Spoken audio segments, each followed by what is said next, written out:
Assalamualaikum sahabat-sahabatku. Kasihan ya tanaman suplirku. Setelah tidak terawat selama 2 bulan, gara-gara renovasi rumah, sekarang kena angin besar lagi. Terguling dan semoga tidak apa-apa ya. Semoga potnya tidak pecah. Ternyata ini resikonya. Kalau menanam suplir yang tangkainya sudah panjang-panjang dan daunnya rimbun, jadi gampang digulingkan oleh angin. Apalagi kalau posisi penempatan potnya tinggi seperti ini. Antisipasinya, selama musim angin besar, penempatan potnya diletakkan di bawah dulu. Supaya aman, tidak mudah digulingkan oleh angin lagi. Nah, untuk sahabat-sahabat yang baru menemukan channel saya, mohon dukungannya ya untuk subscribe dan tekan tanda loncengnya supaya tidak ketinggalan konten-konten saya yang baru. Terima kasih. Dan untuk sahabat-sahabat yang setia, semoga kalian sehat selalu. Jangan lupa bahagia. Semoga kalian sukses selalu. Tanaman yang menambah estetika keindahan teras rumah ini menyukai tanah yang lembab. 1 hari tidak disiram saja bisa terjadi perubahan pada daunnya. Seperti daunnya menggulung ke tengah, mengering, bahkan jadi layu. Walaupun demikian, penyiraman suplir tidak boleh berlebihan. Karena pada saat tanahnya menjadi lembek seperti bubur, bisa menyebabkan busuk akar. Jadi, yang paling aman adalah jika media tanamnya porus. Karena saat penyiramannya kebanyakan, airnya cepat terbuang, sehingga bisa terhindar dari busuknya akar. Suplir yang saya rawat ini, tumbuhnya sudah membentang sekitar 1 meteran. Ukuran besarnya ini bisa terlihat dari tempatnya berdiri di atas lantai ukuran 40 x 40. Selama 2 bulan saya melakukan renovasi rumah, tanaman yang tidak terawat diantaranya adalah suplir ini. Saya tidak merawatnya secara maksimal, jadi hanya melakukan penyiraman rutin. Sedangkan proses pruning atau memangkas daun-daun yang tua dan berwarna coklat tidak saya lakukan, sehingga mengurangi keindahan penampilannya. Proses pruning pada tanaman suplir sangat penting sahabat-sahabatku. Pruning pada suplir bermanfaat untuk merangsang pertumbuhan tangkai-tangkai yang baru. Karena tangkai suplir yang sudah tua kita pangkas, maka zat-zat makanan yang akan disuplai pada tangkai tersebut jadi beralih untuk menumbuhkan tunas-tunas mudanya. Wah, banyak sekali bukan? Daun-daun kering yang perlu pemangkasan. Manfaat pruning yang kedua adalah menyuburkan dan menyehatkan tanaman. Secara umum, memang tanaman harus dipangkas, tidak terkecuali tanaman suplir. Karena pemangkasan yang teratur akan memberikan efek yang baik bagi pertumbuhan tanaman. Kenapa? Karena pemangkasan yang teratur akan memberikan efek yang baik bagi pertumbuhan tanaman. Sinar matahari bisa menembus sampai ke dalam. Sirkulasi udara yang melingkupi tanaman menjadi normal dan baik, sehingga kelembapannya tidak berlebihan. Dengan demikian, pertumbuhan jamur bisa dicegah. Salah satu hamanya suplir yang suka bersembunyi di daun-daun yang tua ini adalah laba-laba. Jumlahnya pun tidak 1-2, tetapi banyak. Dan laba-laba merugikan karena menginfeksi daun-daun suplir ini. Daun mudanya bisa gagal tumbuh karena dibalut oleh benang laba-laba yang kuat. Sedangkan untuk daun-daun yang sudah hijau, dia satukan tepi dengan tepinya untuk tempatnya bersarang dan bertelur. Terbayangkan kalau telur-telur itu menetas kemudian menginfeksi daun-daunnya, Jadi suplir kita sudah tidak subur lagi. Manfaat pruning yang ketiga adalah meremajakan daun-daun suplir yang sudah tua dan berwarna hijau kusam. Setelah daun-daun tuanya dipangkas, akan digantikan oleh daun-daun muda yang berwarna cerah dan segar. Makanya, jangan sayang membuang daun-daun yang sudah tua ya sahabat-sahabatku. Setelah pruning, mungkin akan mengurangi kerimbunannya, tapi tumbuhnya daun baru akan lebih rimbun lagi kok. Makanya, jangan takut memangkas. Selagi kita merawatnya dengan baik, pertumbuhan tunas baru akan lebih banyak lagi. Cara saya memangkas yaitu dari pangkal tangkai daunnya. Biasanya, daun-daun tua yang berwarna coklat ada di sekeliling bibir pot. Mungkin karena cara saya menyiram saya singkap dari bagian bawah, agar mudah mengenai media. Dan bagian ini yang paling sering kena percikan air. Makin lama mengabaikan pemangkasan, kerusakannya akan makin parah. Karena itu sebaiknya begitu melihat ada daun yang coklat, segera dipangkas saja. Agar tidak tampak botak saat pemangkasannya kebanyakan. Kondisi yang saya alami ini kebetulan kondisi yang parah menurut saya. Karena daun yang berwarna coklat cukup banyak, makanya yang dipangkas harus banyak juga.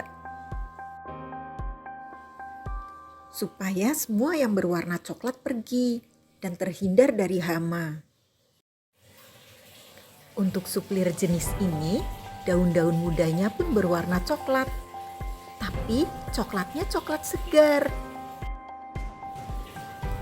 Dan daunnya lebih kecil-kecil. Sehingga untuk memangkas daun-daun coklat yang sudah tua perlu hati-hati. Jangan sampai salah memangkas. Perhatikan bagian yang akan dipangkas, teliti, dan fokus pada apa yang akan kita pangkas supaya sesuai dengan kemauan kita. Mengingat warna tangkainya yang sama-sama hitam dan tumbuhnya sangat rapat. Kalau salah-salah, bisa jadi yang terpotong adalah tangkai daun yang masih segar. Bisa tergantikan sih dengan tunas yang baru, tapi kan sayang. Maunya meskipun ada pemotongan, tapi kan daunnya tetap rimbun ya. Nah, ini contohnya. Saya memotong secara tidak sengaja. Ini untuk tangkai daun yang masih muda. Sayang sekali sih karena ini terpotong. Kalau sudah jadi daun hijau pasti sangat cantik dan lebat. Nah, ini perbandingannya. Yang ini daun yang masih muda, yang harusnya dipertahankan. Dan yang ini daun yang sudah tua, yang memang harus terpotong. Tapi karena sudah terlanjur, ya sudahlah. Nantinya akan tergantikan oleh tunas-tunas daun baru yang lain. Tangkainya sama-sama hitam kan? Makanya perlu hati-hati saat pemangkasan, supaya tidak salah potong. Karena untuk pertumbuhan suplir sebesar ini, pertumbuhan tangkainya cukup rapat. Wah, banyak sekali yang terpangkas. Sayang sebenarnya. Tapi supaya tanaman kita lebih cantik ke depannya, gak apa-apa. Masya Allah, sampahnya dapat seonggok. Melihat onggokan daun yang sudah dipruning ini, banyaknya hampir setengah dari daun sehat yang masih ada di potnya. Tapi saya tidak khawatir, karena dalam 1 bulan, insya Allah sudah normal seperti semula lagi. Hal demikian pernah terjadi juga pada suplir-suplir saya yang lain. Sehingga saya tidak khawatir. Setelah pruningnya selesai, jadi seperti ini. Banyak ruang-ruang berongga yang tadinya ditempati daun-daun tua. Dan sebaliknya, daun-daun muda yang baru tumbuh jadi mulai kelihatan. Dengan pruning, membantu tangkai daun-daun baru menjuntai bebas, menggantikan tangkai-tangkai tua yang sudah dipangkas. Agar lebih subur dan tumbuh dengan baik, sesudah pruning sebaiknya tetap siram secara teratur 1 hari 1 kali. Saya biasa melakukan penyiraman pada pagi hari agar pada siang hari udara panas, tanaman tidak terkena dehidrasi. Agar lebih subur, pada air siraman bisa ditambahkan vitamin B1 sesuai takarannya. Vitamin B1 yang ditambahkan untuk penyiraman seminggu 2 kali bisa merangsang pertumbuhan akar untuk membantu penyerapan nutrisi makanan dan mineral, sehingga tunas-tunas baru mudah tumbuh. Kemudian yang harus diperhatikan adalah penempatan tanaman. Jangan ditempatkan di area yang berdesakan. Letakkan tanaman di tempat yang sirkulasi udaranya bagus, tapi tidak terkena cahaya matahari langsung. Agar daun-daun barunya bisa tumbuh dengan optimal. Dan tangkai-tangkai daun barunya bisa bebas menentukan arah untuk menjuntai. Seperti suplir saya yang masih kecil ini, namanya suplir tusuk sate.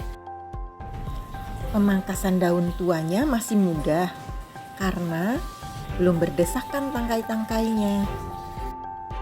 Kalau kondisinya seperti ini, insya Allah kesalahan salah potongnya sangat kecil. Pada suplir tusuk sate ini, daun-daunnya tumbuh meramping di sepanjang tangkainya. Sehingga ini menyerupai tusukan sate. Pada suplir tusuk sate ini, tampilannya jadi lebih ramping jika dibandingkan dengan suplir keriting. Pada suplir keriting, tumbuhnya daun-daun selalu bercabang-cabang sampai membentuk formasi segitiga. Sehingga pada suplir keriting, walaupun hanya ada 3 tangkai, tampak rimbun sekali. Sedangkan pada suplir tusuk sate yang saya rawat ini, walaupun sudah ada 8 tangkai, masih tampak tidak rimbun. Di tempat saya, suplir tusuk sate ini pertumbuhannya lebih lambat daripada yang lain. Setiap kali menumbuhkan tunas tangkai baru, hanya 1. Mungkin karena potnya juga masih kecil dan tanamannya masih kecil. Ini saya tanam di pot ukuran 12. Warna daun barunya tidak terlalu coklat, tapi hampir ke pink atau hampir warna merah. Dan di tengahnya ada gradasi warna hijau muda.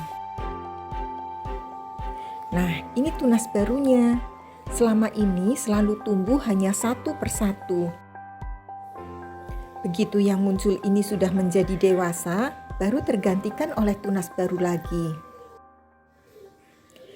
Daun yang sudah tua akan berwarna hijau kusam dan ada sedikit warna-warna yang sudah coklat hampir mati. Setelah suplir keriting saya pruning, hasil akhirnya jadi seperti ini. Masih tetap rimbun sih, dan lebih rapi. Sekarang potnya jadi kelihatan karena tidak tertutup oleh daun-daun yang merimbun. Daun coklat yang tua yang sudah mati sudah dihabiskan. Tinggal daun-daun coklat yang muda yang nantinya akan cantik menjadi daun-daun yang hijau segar. Daun-daun coklat yang muda ini nantinya akan menggantikan daun-daun tua posisinya. Nah, sampai di sini dulu sahabat-sahabatku tentang sharing saya mengenai manfaat pruning tanaman suplir. Semoga tanaman-tanaman kalian di rumah juga akan menjadi subur dan lebih cantik lagi. Amin. Saya ucapkan terima kasih untuk partisipasi kalian yang sudah menonton sampai akhir. Wassalamualaikum.